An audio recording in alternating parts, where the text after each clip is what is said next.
Hello, and welcome back. We're now up to part 4 of Treasure Island. Just a reminder, this book is in 6 parts.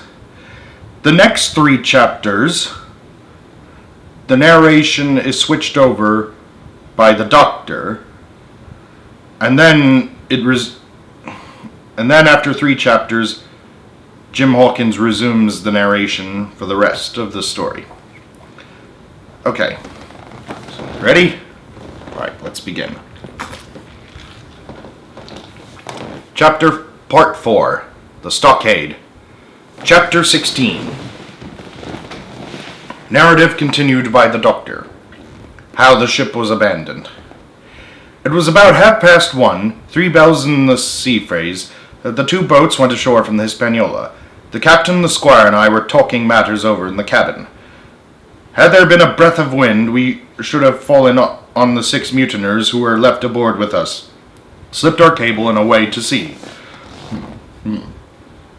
But the wind was wanting, and to complete our helplessness, down came Hunter with the news that Jim Hawkins had slipped into a boat and was gone ashore with the rest. It never occurred to us to doubt Jim Hawkins, but we were alarmed for his safety. With the men in the temper they were in, it seemed an even chance if we should see the lad again. We ran on deck. The pitch was bubbling in the seams. The nasty stench of the place turned me sick. If ever a man smelt fever and dysentery, it was in the abominable anchorage. The 6 scoundrels were sitting grumbling under a sail in the forecastle. Ashore we could see the gigs made fast, and a man sitting on each, hard by where the river runs in. One of them was whistling Lily Bolero. Waiting was a strain, and it was decided that Hunter and I should go ashore with the jolly boat in quest of information.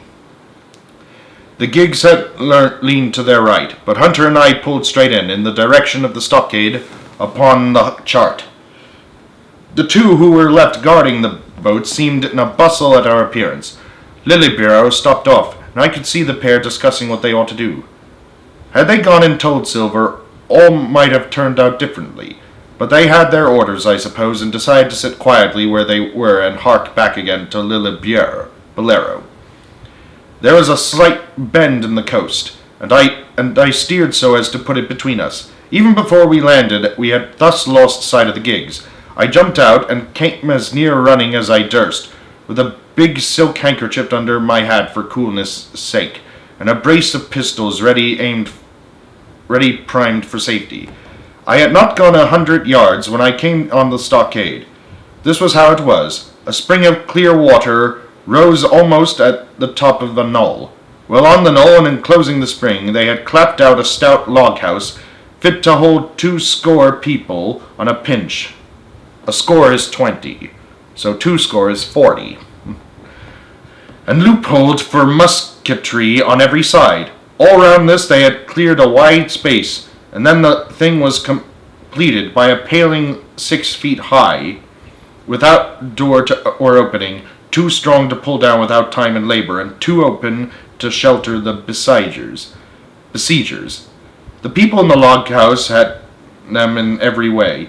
They stood quiet in shelter and shot the others like partridges. All they wanted was a good watch and food. For short of a complete surprise, they might have held the place against a regiment.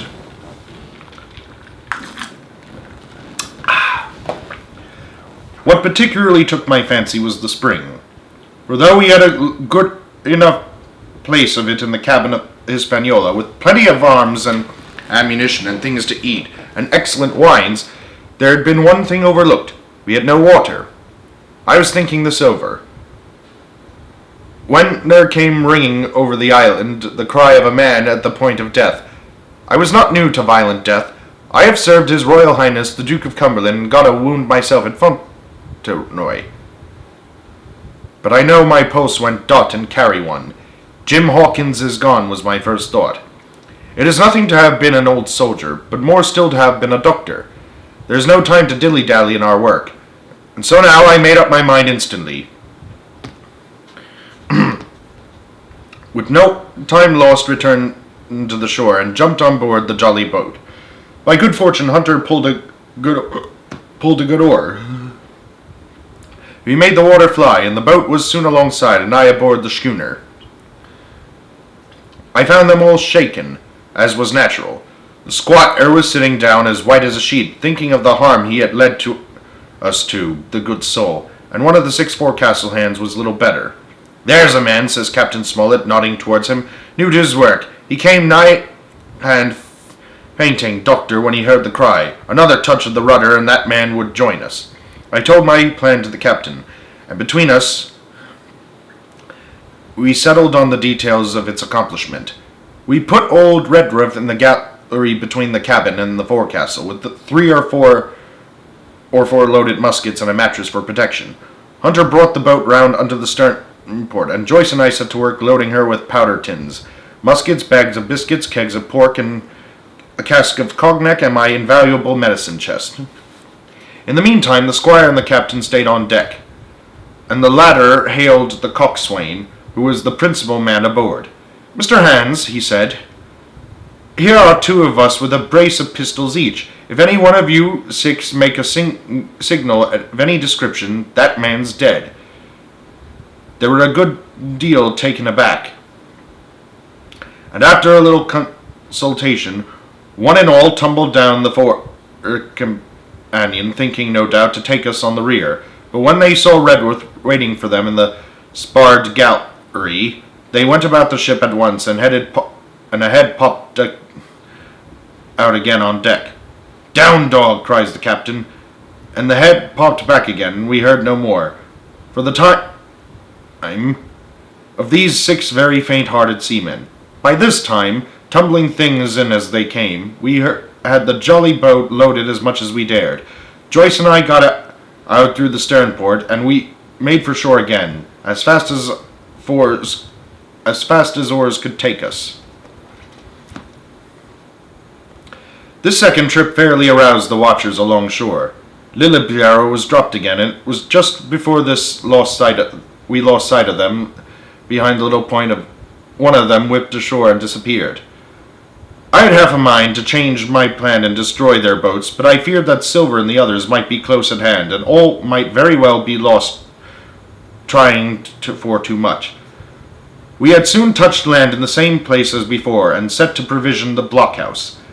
All 3 made the first journey, heavily laden, and tossed our stores over the palisade. Then, leaving Joyce to guard them, 1 man, to be sure, but with half a dozen muskets, Hunter and I returned to the jolly boat, and loaded ourselves once more. So we proceeded without pausing to take breath, till the whole cargo was bestowed, when the 2 servants took up their position in the blockhouse, and I with all my power sculled back to the Hispaniola.